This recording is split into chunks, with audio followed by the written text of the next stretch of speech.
inviting us here to Barcelona. It's always a pleasure to come to Barcelona, and I'm very pleased to be here to share some thoughts.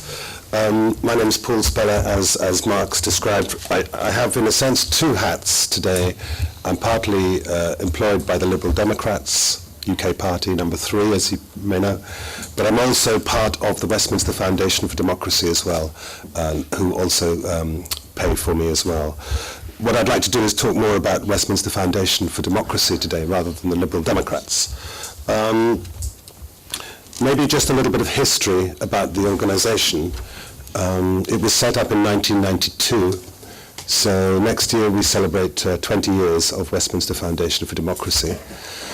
The idea was to try and help the countries of Eastern Europe at that time to build up political parties and build up political institutions which would strengthen their democracy. So recently at a conference I met a guy from who must be, I suppose, in his 50s probably, who was from Poland, who is from Poland, and he was receiving some training from us in 1992. One of the first, ever projects we ever did was in Poland, and he said it really helped them to set up their party, and that party, I'm sorry to say, has since dissolved, but the liberal and democratic values remained. And he takes them with him, and his party moved into another party. That's okay.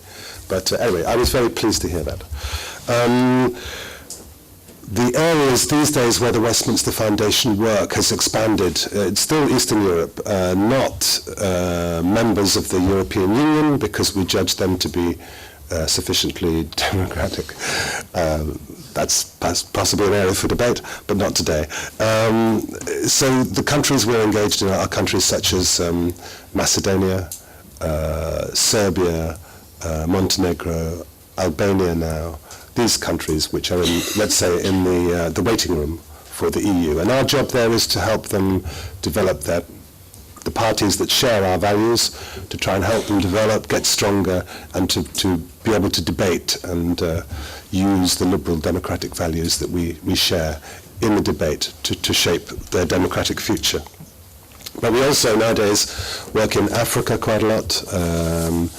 There's a thing called the Africa Liberal Network, which we're very involved with, and we work. There's about 27 parties in that network, and over time we kind of work with all of them. To give you an example, tomorrow, 2 of my colleagues from Lib Dems, who are very experienced campaign people, they're going to Senegal to at the request of our sister party there, together with 5 or 6 parties from the region, from the West Africa region, coming to Senegal. We pay for this and organize this to have some workshop on campaigning. The idea is to share techniques. They all want to know, how did Obama win and things like that. And everybody wants to talk about social networking and how do you win via social networking.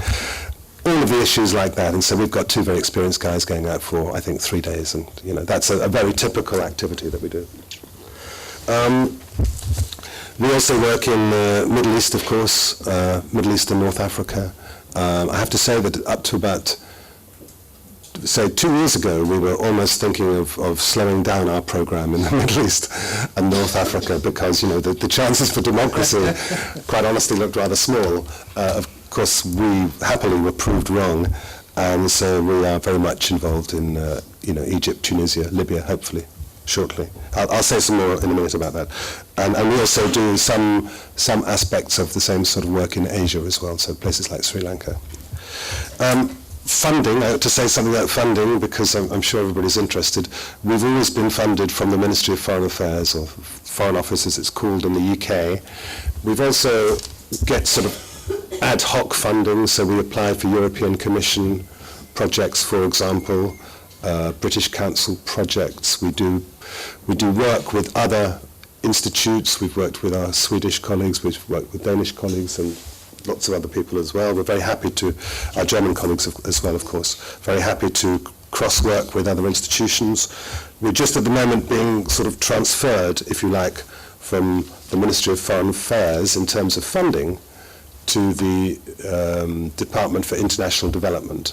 So we're becoming sort of less political in that sense and more part of the development effort. So that's quite an interesting transition for us. Finally, how many people are there working? There's something like 25 people in the HQ for Westminster Foundation in London, and each of the parties has its own group. So I don't sit in Westminster Foundation, I sit in the Lib Dems. So we have 3 people, and Conservatives have, I think, 4, maybe 5, Labour the same. And there are offices, Westminster Foundation has offices, quite a few, just recently opened in Cairo, just recently opened in Pakistan, and many other places, especially in Eastern Europe, which is the sort of heartland of our effort.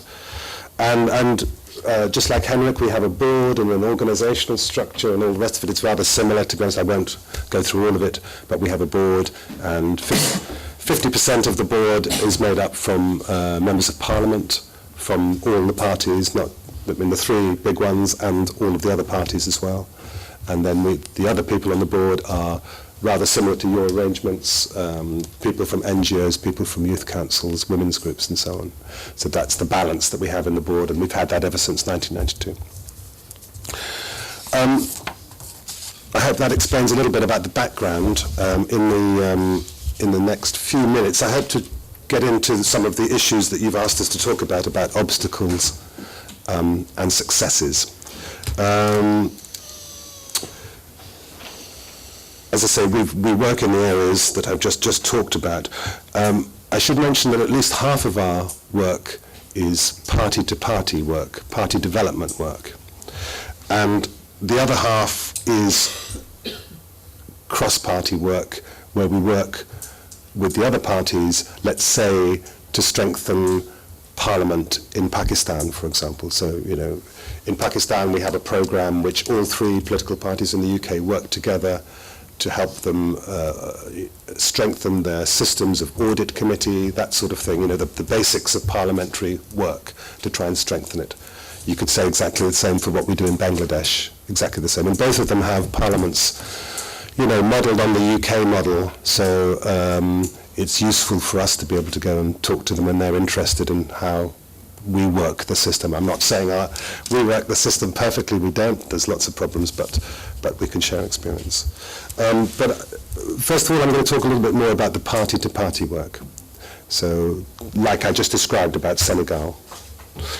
The 4 main areas that we do, and again, Henrik has touched on these as well, so I think they're rather similar for all the foundations.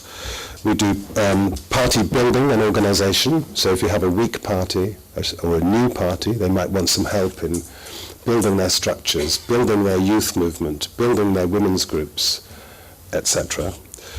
Second is we help them to develop their campaign and communications techniques.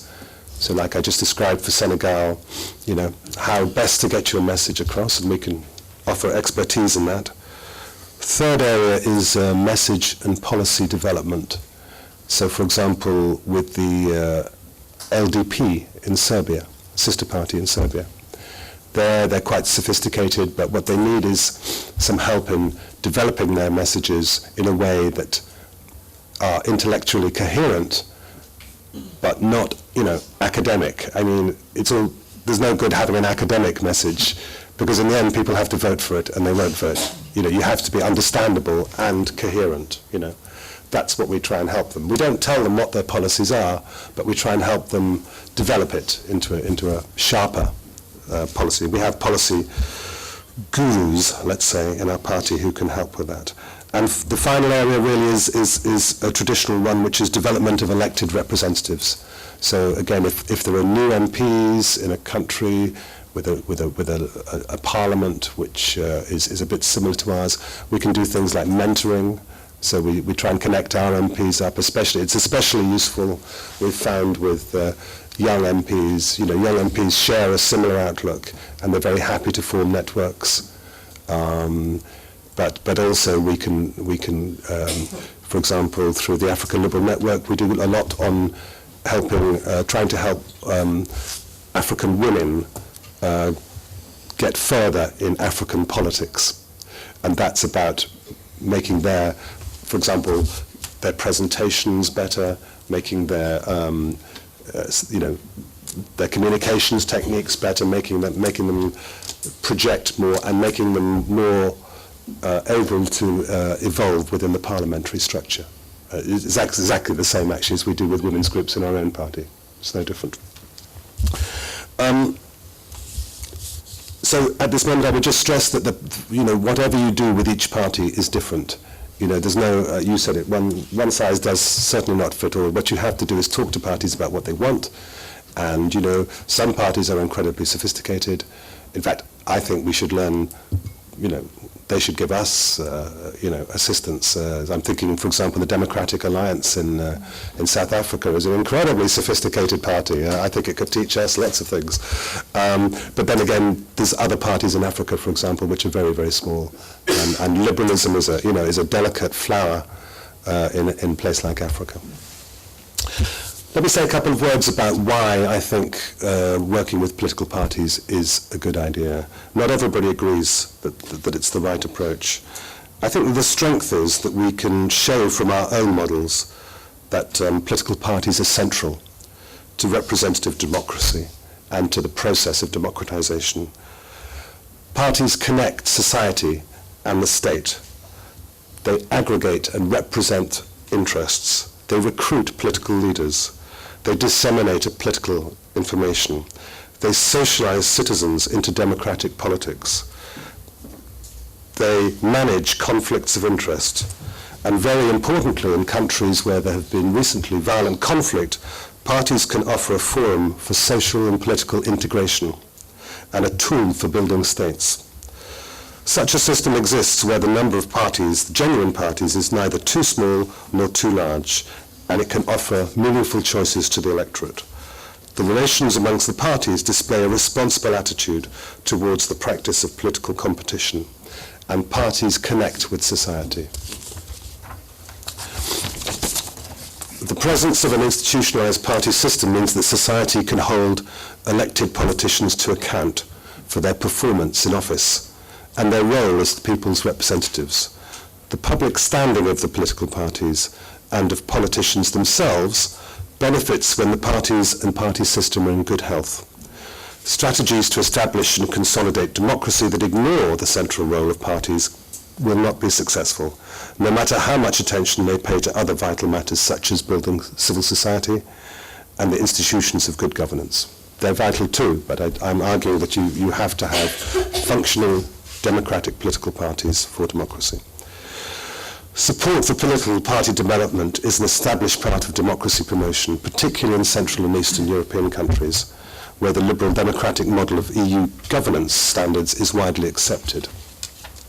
But I do believe that we have a challenge with this kind of work in places outside of Eastern and Central Europe. So I think it's been less successful in other parts of the world, such as Africa, where there's really much more interest in supporting and observing elections, in developing civil society organizations, and the institutions of democracy. So, for example, in Africa, which I've talked about a little bit, parties do not seem to be the same as their European counterparts. I mean, many parties are little more than briefcase parties or artificial parties, which are vehicles for advancing the personal ambitions of their leaders to win presidential office. Or they can just be the vehicle for a particular sector of society, a tribe, for example. As such, they fail to provide an institutionalized basis from which society can hold governments or elected representatives to account. Many parties in Africa are much more distinctive in ethnic, religious, or regional terms than in ideological ones. Therefore, for example, we find it quite difficult to identify what I would call liberal parties in Africa. It's difficult because they don't normally work out in ideological terms as they might do in Europe. A large group exists between party elites and society, between leaders and party members or supporters. The membership base may be negligible. It is said that in Africa, people first and foremost want to see the rule of law established and some improvement in their basic living standards. By comparison, the idea of competitive party politics is less important. even alien to them. I think in Latin America too, where political parties have a long history, parties in the 21st century seem to be facing crises of representation and mediation. They have many problems in adjusting to the social demands brought about by economic globalization. The retreat of the traditional parties and disintegration of the party system in Latin America is particularly worrying. Elsewhere in the world, there are of course many countries with no history of stable, democratically organized party politics.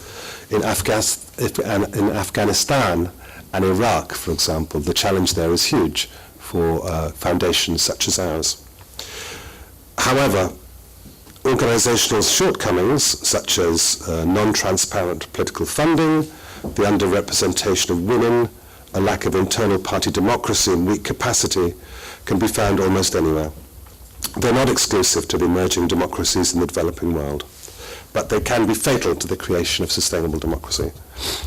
So, what I'm trying to argue is that if the parties have a good record in Central and Eastern Europe, which I believe they do, but less good elsewhere, what does that mean for the challenge for the political foundations, especially in the view of the Arab Spring, or is it autumn? I don't know. Arab awakening, whatever we're saying now. I think this is the most important challenge that the political foundations face today. How relevant are we to the challenge of the new Arab democracies, if they are going to be democracies? And I just want to offer, in the last 2 or 3 minutes, a couple of ideas. I think that in the past we've worked a lot with individual parties, and I think for the Arab countries we need to work more broadly. We need to try and encourage the political parties to come together, not to set up new ones, not to set up small ones, but to come together. And, I'm sure you know in Tunisia and in Egypt there are many parties in the center. I mean, there are many socialist parties which were quite well organized in opposition. There are, of course, Islamic parties which were very well organized in opposition, but the centrist parties, like the liberal ones, are very split, very fragmented, and I think it's our job to encourage them to come together, to reconcile their differences, and to point out that, for example, the liberal idea is quite a broad idea. You know, it shouldn't be exclusive club, it should be an inclusive club, so I hope we can do more like that, so that we can facilitate dialogue between like-minded parties and individuals. I think also we need to take a broader definition of things like liberalism. As I said earlier, these are not ideologically based parties, and I think we should take a broader definition to encourage newly formed parties to join the liberal family where they can grow and interact. And so I'm very glad that, for example, the new president of ELDR, Graham Watson, is talking about this and expanding the family and taking in people who may not necessarily share all the values, but they need to share core values, of course they do. But let's be inclusive, not exclusive. And I think also, finally, we should work more on a regional basis. I think that I was giving this example of Senegal. I think parties learn from parties. It's like policemen talk to policemen, they understand each other across boundaries. Parties draw strength against the enemies of democracy by forming strategic alliances and combining forces across borders.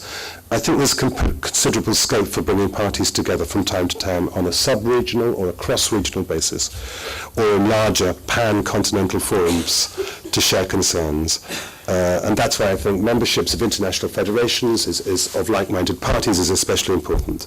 And they can share experience, they can share best practice, and they can belong to a wider family which will give them some kind of protection. This is what we do in Africa.